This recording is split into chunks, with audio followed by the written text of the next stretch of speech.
Pakistan cricket board को तलाश है पाकिस्तान क्रिकेट टीम के हेड कोच पे। और पाकिस्तान के अंदर बहस हो रही है कि हेड कोच पाकिस्तानी होगा या ओवरसीज होगा, क्योंकि गैरी क्रस्टन और गिलेस्पी के जाने के बाद इसकी उम्मीद कम है कि कोई हाई प्रोफाइल ओवरसीज पाकिस्तान का कोच बन पाए। और उसकी वजह सिर्फ ये नहीं है कि गैरी क्रस्टन और गिलेस्पी 3-4 माह के बाद ही चल दिए थे। उसकी वजह ये भी है कि दुनिया भर में लीग क्रिकेट हो रही है और इसके अंदर जितने भी कोचेज हैं सब उसके अंदर बिजी होते हैं। और 1-2 माह की जो क्रिकेट होती है, खासकर आईपीएल के अंदर बड़े बड़े नाम शामिल हैं, वो 2 माह रहते हैं और अच्छा खासा कमा लेते हैं, जो शायद किसी टीम के साथ रहकर साल भर की कोचिंग पर भी इतना ना कमा पाएँ। और सबसे खास पॉइंट कि इतना प्रेशर भी नहीं रहता। अदरवाइज प्रेशर रहता है कि आप किसी टीम के साथ जुड़े हैं तो आप उसको सक्सेस भी दिलाएं। और पाकिस्तान क्रिकेट की डूबती हुई नैया को पार लगाना भी एक किसी चरण से कम नहीं होगा। तो पाकिस्तान के अंदर कौन कौन से ऐसे नाम हैं जो कोचिंग के उम्मीदवार बन सकते हैं, यह पाकिस्तान क्रिकेट बोर्ड उनको सोच सकता है, उनके ऊपर बात करेंगे। और माइक हैसन है जो इस्लामाबाद यूनाइटेड के भी कोच हैं, उनका भी जिक्र हुआ कि शायद पाकिस्तान क्रिकेट बोर्ड एक बार फिर उनसे राब्ते की कोशिश करे। लास्ट टाइम जब गैरी क्रस्टन को बनाया जा रहा था उस वक्त भी हैसन का नाम ज़रूर आया था, मगर उन्होंने माजरत कर ली थी। आई डोंट नो कि इस बार पाकिस्तान क्रिकेट बोर्ड उनके साथ दोबारा रब्ता करता है या नहीं करता, या वो बनना चाहते हैं नहीं। It's too early to predict, because अभी पाकिस्तान क्रिकेट बोर्ड की उस तरह से सर्च बाकायदा जिसे कहते हैं ऑफिशियल, वो अभी शुरू होना बाकी है।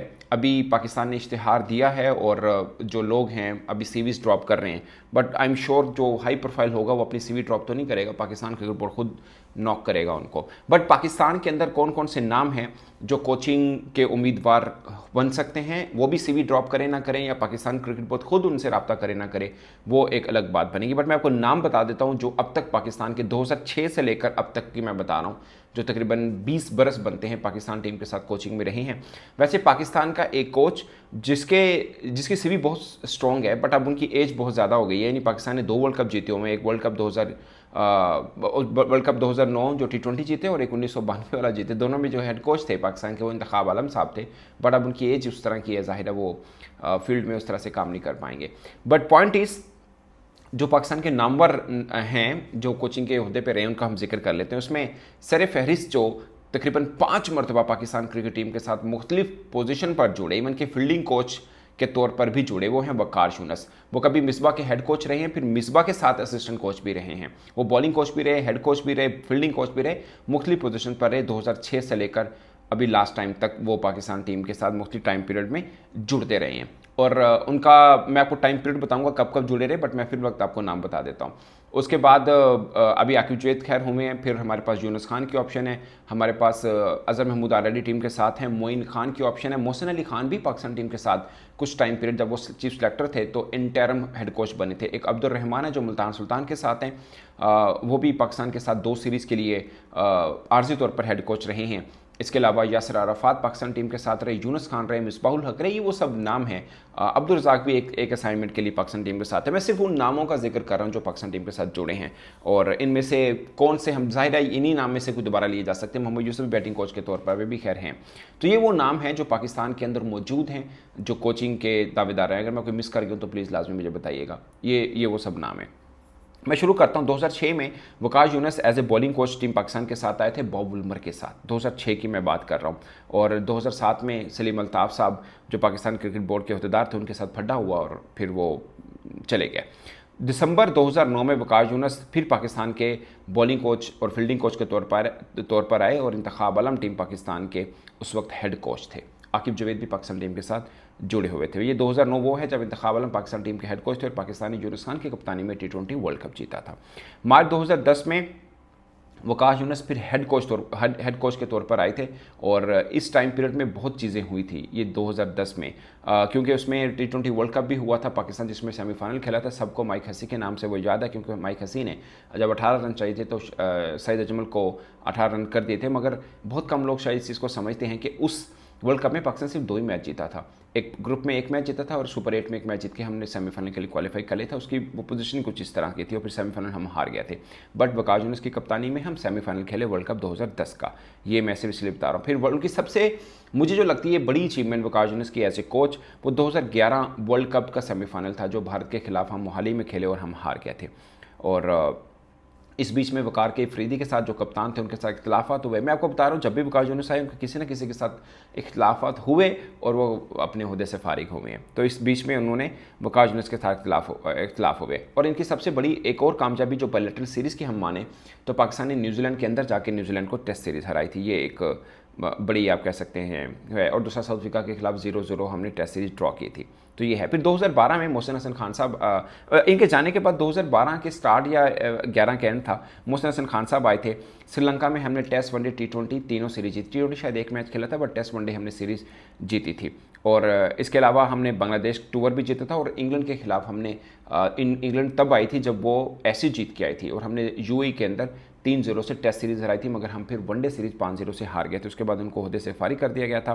फिर डेव वाटमोर आए थे और उसके बाद मोइन खान साहब। मैं गोरों का टेन्योर नहीं बता रहा, सिर्फ पाकिस्तानी बता रहा हूँ। फिर मोइन खान साहब आए थे और T20 वर्ल्ड कप जो बांग्लादेश में हुआ था, पाकिस्तान शायद फर्स्ट टाइम हुआ था कि हमने क्वालिफाई नहीं किया था फॉर द सेमीज। ये लग पाता कि इनकी कोचिंग में शायद इन्हीं की कोच थी। पाकिस्तान उस वक्त एशिया कप जीता था 2012 में, जब मिसबा कप्तान था। और मोइन खान चले गए थे। फिर Waqar Younis as a head coach आए थे और पाकिस्तान ने ऑस्ट्रेलिया को यूएई के अंदर 2-0 टेस्ट सीरीज जो है वो हराई थी, जब डेब्यू शायद था जुल्फ़िकार बाबर का, जब वो आए थे तो उस वक्त की बात है ये। यानी वो जुल्फ़िकार बाबर का टाइम पीरियड और सईद अजमल, खैर उस वक्त पाबंदी लगी थी उनके ऊपर, यासिर अरफात, यस, ये दो का फिर एक जोड़ी बनी थी, बड़ी तगड़ी बन गई थी। बट फिर पाकिस्तान वर्ल्ड कप 2015 जो ऑस्ट्रेलिया के अंदर खेला था, वहाँ पे हम क्वार्टर फाइनल हारे थे ऑस्ट्रेलिया से। और 2016 में फिर T20 वर्ल्ड कप हुआ था जो शायद भारत में हुआ था, पाकिस्तान सेमीफाइनल के लिए क्वालिफाई नहीं किया था। उसके बाद फिर मिकी ऑर्थर आ गए। 2017 का चैंपियंस ट्रॉफी हमने मिकी ऑर्थर की कोचिंग में जीती थी। फिर 2019 के अंदर मिसबाहुल हक हेड कोच के तौर पर आए थे और वकार यूनुस उनके साथ असिस्टेंट कोच आए। यानी 2015 में वकार यूनुस हेड कोच थे, मिसबा उनके कप्तान थे, और 2019 के अंदर मिसबा हेड कोच थे और वकार यूनुस उनके असिस्टेंट थे। तो ये हैं। मुझे इसलिए प्रॉब्लम होता है, मतलब खैर इस पर बहस मज़ीद में नहीं जाते। फिर पाकिस्तान एक दो सीरीज़ हारा, और ख़ासकर श्रीलंका वाली सीरीज़ मिसबा की कोचिंग में हम हारे थे। श्रीलंका की BC लेवल की टीम आई थी और पाकिस्तान उस वक्त नंबर 1 थी, और श्रीलंका ने पाकिस्तान के अंदर आकर सीरीज़ हरा दी थी हमें।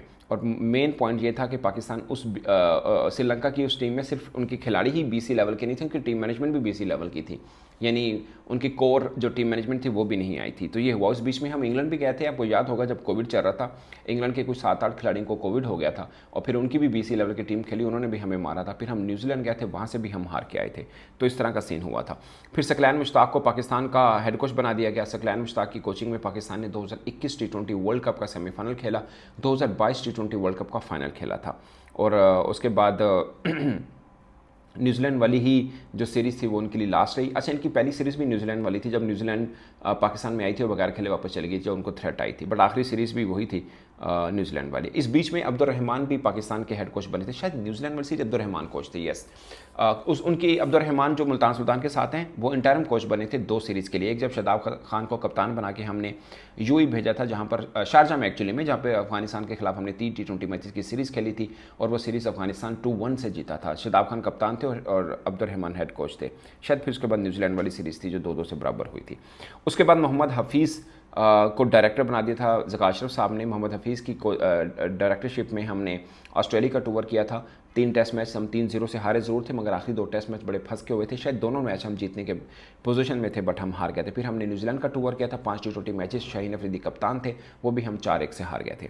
उसके बाद अजहर महमूद कुछ टाइम पीरियड के लिए हेड कोच इंटर्न के तौर पर रहे। फिर गैरी क्रिस्टन और गिलेस्पी आ गए, 3-3, 4-4 मका इनका टूर रहा। फिर आकिब जुवैद पाकिस्तान टीम के हेड कोच बने। इस बीच के अंदर रज़ाक को एक आधी छोटी सी असाइनमेंट मिली। मोहम्मद यूसुफ का अलग जिक्र नहीं किया, क्योंकि वो भी इसके अंदर एज ए बैटिंग कंसल्टेंट अभी भी हैं। अजहर महमूद का मैंने आपको बता दिया। तो ये वो सब के सब पाकिस्तानी चेहरे हैं जो टीम पाकिस्तान के साथ जुड़े रहे हैं किसी न किसी तरह से। अब ये, और इसमें मैंने आपको मिसबाहुल हक का टाइम पीरियड में यूनुस खान मिस कर गया। 1 साल के लिए यूनुस खान पाकिस्तान के बैटिंग कोच थे, बट चूंकि वो टॉप के ऊपर नहीं थे, लाइक हेड कोच नहीं थे, इसलिए मैंने उनका इस तरह से जिक्र नहीं किया।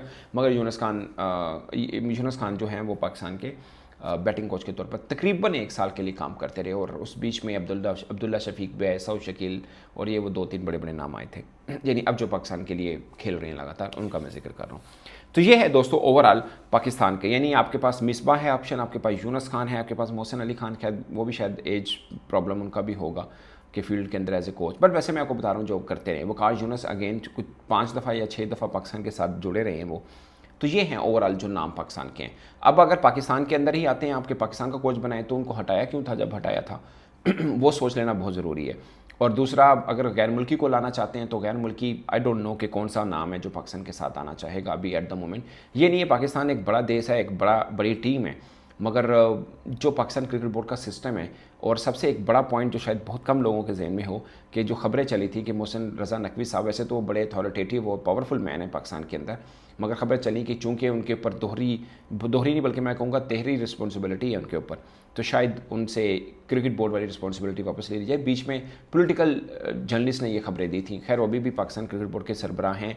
उसकी वजह शायद एक ये भी बताई जा रही है कि PSL चल रहा था तो मिड वे में इनको फारिग करना मुनासिब नहीं था, या वो खुद जाएँ वह मुनासिब नहीं है, फारिग करना शायद बेहतर नहीं होगा, क्योंकि एट द मोमेंट को फारिग तो कर नहीं सकते। तो ये वो सब चीज़ें हैं। अब अगर वो गैर मुल्की कोच को ये पता हो कि पाकिस्तान क्रिकेट बोर्ड के जो हेड हैं, जो ला रहे हैं, वो भी मतलब रेगुलर होंगे या नहीं होंगे, कहीं वो चले तो नहीं जाएंगे, तो ये सब चीज़ें हैं जो ज़ेरे गौर लाजमी होंगी। तो ये है ओवरऑल सूरत हाल। दोस्तों, आपकी नज़र में पाकिस्तान का अच्छा हेड कोच कौन सा हो सकता है? आप अपना मशवरा कमेंट की सूरत में ज़रूर बताइएगा। Of course Pakistan cricket board ने करनी अपनी है, बट अपनी उनकी तभी चलेगी जब कोई गैर मुल्की कोचिस बड़े नाम भी आने को राज़ी होंगे। क्योंकि इसके बीच में जब गैरी क्रस्टन और ग्रेसबी गए थे ना, मुझे अच्छी तरह याद है, क्रिकेट बोर्ड ने कहा था अब हमें गैर मुल्की कोच नहीं चाहिए, हमें पाकिस्तानी कोच चाहिए। इसलिए आकिब जुवैद को इंटरम लाया गया था। वो खुद डायरेक्टर हाई परफॉर्मेंस सेंटर के तौर पर काम करना चाहते थे, मगर नकवी साहब ने कहा कि नहीं, आप करें, आप अच्छा काम कर रहे हैं।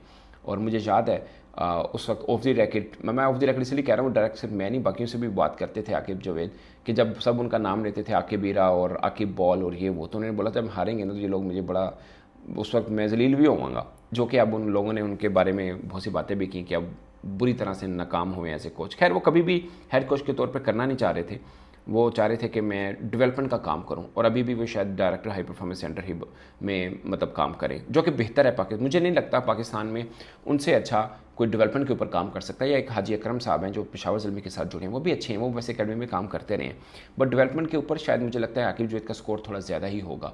वो ग्रूम करने में एक अपना खास मुकाम रखते हैं, आई गेस कि उसके ऊपर उनसे काम ज़रूर लेना चाहिए। बट हेड कोच के तौर पे वो कभी भी कंफर्टेबल नहीं थे। अब बाकी नाम है, देख लीजिए, अब हमें मुल्की चाहिए या गैर मुल्की, अभी too early to predict anything, क्योंकि बड़े नामों को पाकिस्तान क्रिकेट बोर्ड खुद कोशिश करेगा गैर मुल्कियों को। आई गेस के रिस्क नहीं लेना चाहिए। आपको ये लगे कि बड़ा नाम कोई अच्छा नहीं आ रहा तो गलती से हम बड़ा छोटे नाम को ले लें, फिर 6 माह के बाद सोचिए गलत ले लिया, तो गलत है। जगह सही होगी, 3 साल 2 साल जितने भी टाइम पीरियड के लिए हमें कोच लेना है, अच्छी तरह खंगाल के छानबीन करके लेना पड़ेगा, क्योंकि इस बार लेके फिर 6 महीने बाद बदल देना, ये मजाक चलेगा नहीं। इस पर दोस्तों आप अपनी राय कमेंट की सूरत में जरूर बताएगा। मेरी तरफ से इतना ही, इजाज़त दीजिए, अल्लाह हाफिज़।